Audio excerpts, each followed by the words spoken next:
multitude confirmait la vérité de l'événement. Raymond voulait devenir prêtre. Avec son frère François, il est entré chez les frères mineurs conventuels franciscains. Le père Maximien, Cope de Couronne. La Vierge Marie. Il va étudier pendant 7 ans à Rome, et après 3 ans de vœux temporaires, il prononcera ses vœux solennels et choisira de prendre le nom de Maximilien Marie. La Vierge apparut à l'âge de 8 ans. Maximilien eut une grave hémorragie qui révéla qu'il était atteint de la tuberculose. Il fut ordonné prêtre le 28 avril 1918 en l'église Sant'Andrea della Valle à Rome. À cette époque, il y avait un fort mouvement contre le catholicisme et en particulier contre le pape. Le 16 octobre 1917, il fonde avec 6 autres jeunes frères la mission d'Immaculée qui avait pour idéal obtenir la conversion des pécheurs par l'intercession de la bienheureuse Vierge Marie. La médaille miraculeuse comme Maximilien a pris comme la médaille miraculeuse de la rue du Bac comme arme et emblème de ses cavaliers.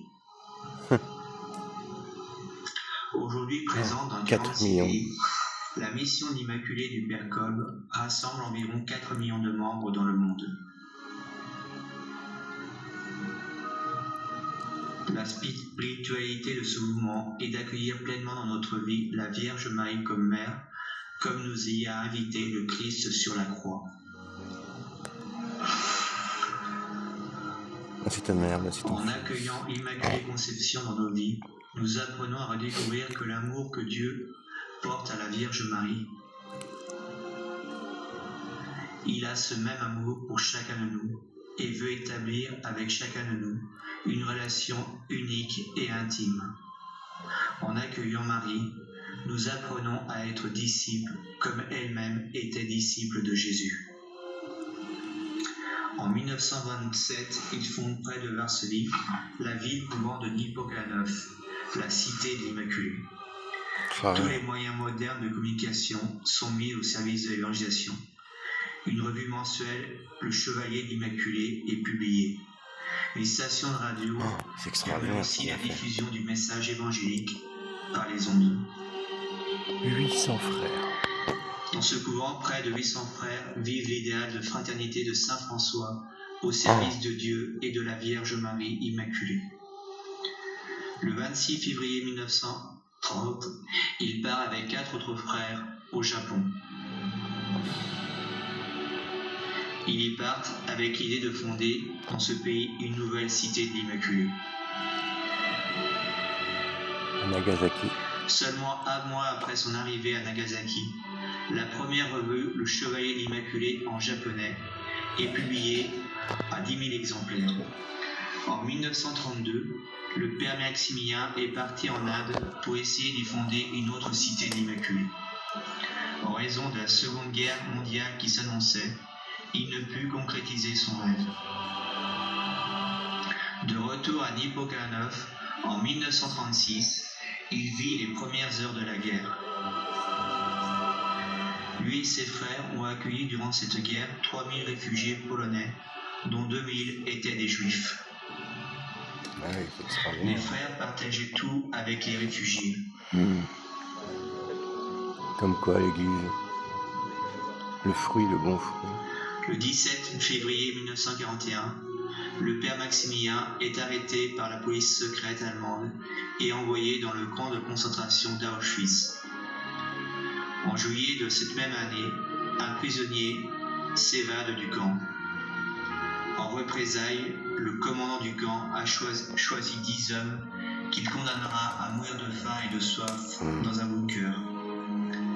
Un de ces hommes, nommé François Gajonicek, m'a supplié, désespéré, pour sa femme et pour ses enfants. Le père Maximilien, en voyant cette scène, fut saisi de pitié pour cet homme. Il s'offre en sacrifice. Il s'est offert alors pour mourir à sa place en disant au commandant du camp: « Je suis un prêtre catholique, polonais, Je veux mourir à la place de cet homme. Je suis déjà vieux et malade.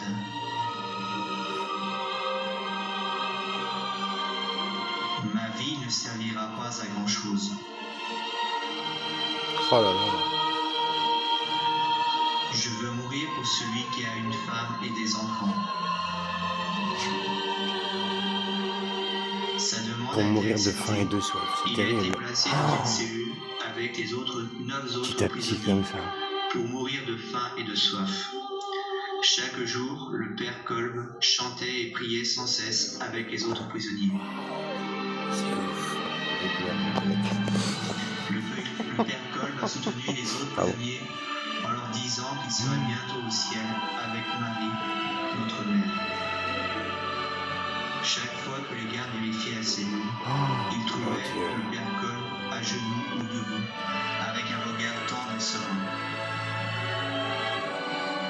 Après 2 semaines de déshydratation et de faim, seul le père Kolb et 3 autres prisonniers étaient encore en vie. Les gardes voulaient vider la cellule et ont donc fait au père Kolb une injection létale d'acide fémique.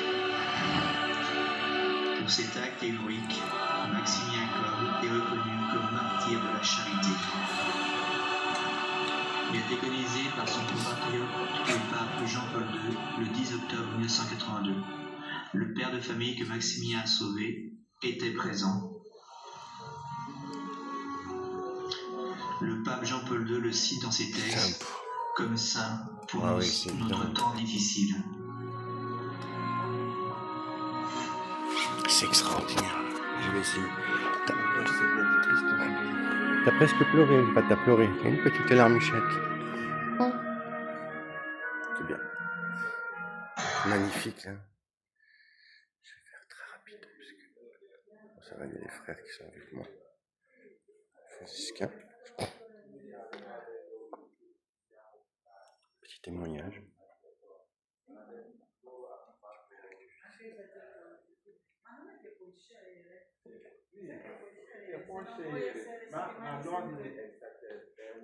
J'essaie de filmer la petite relique au nom du Père et du Fils et du Saint-Esprit, ainsi soit-il, avec une grande prière en dévotion. Du Père et du Fils et du Saint-Esprit. Amen. Alors, comme je suis moi-même tertiaire, franciscain cordigère de Saint-François, une belle croix de Saint-Damien, donc je vais m'arrêter là, par respect.